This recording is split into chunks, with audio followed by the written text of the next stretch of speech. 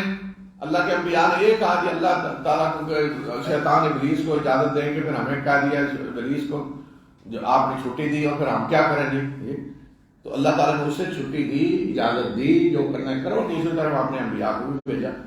لیکن یاد رکھیں نہ اسلحہ کوئی ابلیس کو دیا، نہ کوئی طاقت دی ہے اسے کہ وہ زبردستی کرے، کسی کے دل کو بدل دے، کسی کو زبردستی نیکی سے روکے، کسی کو زبردستی برائی کی طرف لے جائے. جو اس کی بات نہ مانے اس کو نقصان پہنچا دے، جو اس کی بات مانے اس کو فائدہ، کوئی اختیار اسے نہیں دیا ذرہ برابر، سوائے دعوت کے، زبانی جو دعوت ہوتی بس۔ اسی طرح انبیاء کی بھی زبانی دعوت ہے، ڈنڈا انبیاء نے بھی استعمال کیا، لا اکراہ فی الدین، کوئی جبر نہیں۔ تو اس لیے ہی جو ہے نا وہ جی فلاں گمراہ کر رہا ہے، تو دنیا ہے ہی یہ امتحان ہے، یہاں ایک طرف گمراہ کرنے والے ہوں گے، جہنم کی طرف بلانے والے ہوں گے، اور دوسری طرف جنت کی طرف بلانے والے ہیں، اور امتحان یہ ہے کہ آپ عقل جو اللہ نے دی ہے اسے استعمال کر کے کون سے راستے پہ چلتے ہیں۔ آپ کا کام ہے پہچاننا کہ سچ کیا ہے اور جھوٹ کیا ہے، آپ پہچانیں گے ابلیس کا راستہ کیا ہے اور انبیاء کا راستہ کیا ہے۔ تو اس لیے یہاں دیکھیں کہ اس نے مہلت مانگی تو اللہ تعالیٰ نے مہلت دی۔ اللہ تعالیٰ نے کہا اچھا میں تمہیں اپنے بندوں کو گمراہ کرنے کی مہلت دوں، یہ کیسے ہو سکتا ہے؟ ٹھیک ہے، تجھے مہلت۔ ابلیس نے کہا کہ اس وجہ سے کہ تو نے مجھے گمراہ کیا، کس کو کہہ رہا ہے؟ اللہ تعالیٰ۔ اس وجہ سے کہ تو نے مجھے گمراہ کیا تو میں اب تیرے سیدھے راستے پہ ان کے لیے گھات لگا کر بیٹھوں گا، پھر میں ان کے آگے سے بھی ان پہ حملہ آور ہوں گا، پیچھے سے بھی، دائیں طرف سے بھی، بائیں طرف سے بھی، اور تو ان میں سے اکثر کو شکر گزار نہیں پائے گا۔ چیلنج دیکھیں پورا۔ اور یہ جو اس نے کہا کہ تو نے مجھے گمراہ کیا، کیا مطلب؟ کہ اللہ تعالیٰ کو کہا ہے تو نے مجھے گمراہ کیا، کہ تو نے سجدے کا کہا تو میں انکار کر کے گمراہ ہو گیا۔ اگر تو سجدے کا حکم نہ دیتا تو ٹھیک ٹھاک کام چل رہا تھا، تو گمراہ کیوں ہوا؟ تم نے سجدے کا حکم۔ ابلیسی سوچ دیکھے، شیطانی سوچ دیکھے، یہ ایسے ہی ہے۔ بعض لوگ آج میں ایک جگہ بیٹھا ہوا، ایک آدمی دوسرے کو، نوجوان تھا، اس کو کہہ رہا تھا بھائی نماز پڑھا کرو، تو آگے سے کہہ رہا ہے گناہ گار نہ کریں، مجھے گناہ گار نہ کریں۔ میں نے کہا کیا مطلب گناہ گار نہ کریں؟ کہتا جی میں نے پڑھنی نہیں تو پھر یہ کہے گا تو اب میں پھر اس کو نہ مانوں گا تو گناہ گار ہوں گا۔ تو میں نے کہا ویسے گناہ گار نہیں ہو رہے، نہ پڑھیں جی۔ تو وہ ہے کہ کوئی نیکی کی طرف بلائے تو تم مجھے گناہ گار کر رہے ہو۔ تو اس طرح ابلیس نے کہا کہ اللہ تعالیٰ کہہ رہے تو نے گمراہ کیا کیونکہ سجدے کا حکم دیا، اگر نہ دیتا تو ٹھیک ہے، چل رہا تھا کام۔ تو یہ چیلنج تھا اس کا۔ اس کے جواب میں اللہ تعالیٰ نے فرمایا کہ یہاں سے نکل جاؤ ذلیل اور ٹھکرائے ہوئے، ان میں سے جس نے بھی تیری پیروی کی میں تجھ سمیت سب کو جہنم میں ڈال دوں گا، سب سے جہنم بھر دوں گا۔ یہ بتا آزادی ہے تمہیں، جس کو ساتھ ملانا ملاؤ، جو کچھ کرنا ہے کر لو، لیکن خیال ہے تمہارے مقابلے میں یہ وارننگ ہے کہ جو بھی تیری پیروی کرے گا تجھ سمیت جہنم سے میں بھروں گا سب کو۔ یہ اللہ تعالیٰ نے بات دے دیا بولو۔ اس کے بعد آزادی ہے، اس کو بھی آزادی دے دی کہ تم نے جو کچھ کرنا ہے کرو، انسانوں کو بھی آزادی ہے، جس راستے پہ چلنا چاہتے ہیں چلیں۔ اور اے آدم تم اور تمہاری بیوی اس باغ میں رہو اور یہاں سے جہاں سے چاہو کھاؤ، بس اس درخت کے قریب نہ جانا ورنہ تم ظالموں میں سے ہو جاؤ گے۔ بس شیطان نے انہیں بہکایا تاکہ ان کی شرمگاہیں جو ان سے چھپا دی گئی تھی وہ ان کے سامنے ظاہر کر دیں، اور اس نے انہیں کہا کہ تمہارے رب نے جو اس درخت کے پھل سے تمہیں روکا ہے تو اس کی وجہ صرف اور صرف یہ ہے کہ کہیں تم فرشتے نہ بن جاؤ اور کہیں تمہیں ہمیشہ کی زندگی نہ مل جائے۔ اللہ تعالیٰ نے ٹیسٹ کے لیے نہ رکھا ایک جگہ، ابلیس کو بھی اجازت دے دی گئی تھی اور آدم اور حوا کہ دنیا میں امتحان کس طرح کا ہونا ہے، پورے امتحان میں شامل ہونے سے پہلے ٹیسٹ وہ کیا ہے کہ یہ باغ ہے، جہاں سے چاہو پھل کھاؤ، بس ایک درخت بتائیے اس کے قریب نہیں جانا۔ اب یہ نہیں کہ اس درخت کے پھل میں کچھ تھا، امتحان ہے کہ بس ایک درخت ہے اس کے قریب نہیں جانا۔ تب شیطان کا طریقہ واردات ابلیس کا کیا تھا؟ اس نے اسی درخت کو خوشنما بنایا۔ اس نے یہ نہیں کہا کہ تمہارا رب کون ہوتا ہے تمہیں منع کرنے والا، آؤ نافرمانی کرو، کوئی بات نہیں۔ اس نے کہا جی یہ جو درخت ہے نا، پتہ ہے اس سے کیوں منع کیا گیا ہے؟ اس میں بڑی عام بات، بڑی راز کی بات ہے تمہیں بتا رہا ہوں، بس اپنے تک رکھنا۔ وہ کیا ہے؟ اس درخت کا جو پھل کھا لے وہ فرشتہ بن جائے، اور جو اس درخت کا پھل کھا لے ہمیشہ کی زندگی مل جائے۔ حالانکہ اللہ تو ہمیشہ ہی کی زندگی دی ہوئی تھی، کہ مرنے کے بعد پھر جنت ہمیشہ کی ہے. تو یہ اس نے اس طریقے سے کہا. یہ درخت بڑا اہم ہے, بڑی اس کا پھل تو کیا بات ہے. تو اس طریقے سے اس نے خوش نما بنایا اس درخت کے پھل, تو نافرمانی کرا دی, درخت کا پھل کھا بیٹھا. اور اس نے قسمیں کھا کر انہیں یقین دلایا کہ بے شک میں تمہارے خیر خواہوں میں سے ہوں, کہ میں خیر خواہ ہوں, تمہارا دشمن نہیں. اللہ تعالیٰ بتا رہا ہے تمہارا ابلیس دشمن ہے, وعدہ دشمن, لیکن اس نے کہا قسمیں کھا کر یقین دلایا کہ میں تمہارا دشمن ہوں. اور وہ دھوکہ دے کر انہیں اپنے ڈھب پہ لے آیا. پھر جب انہوں نے اس درخت کا پھل چکھا تو ان کی شرمگاہیں ان کے سامنے کھل گئیں, اور وہ درختوں کے پتوں سے اپنے جسم کو ڈھانپنے لگے.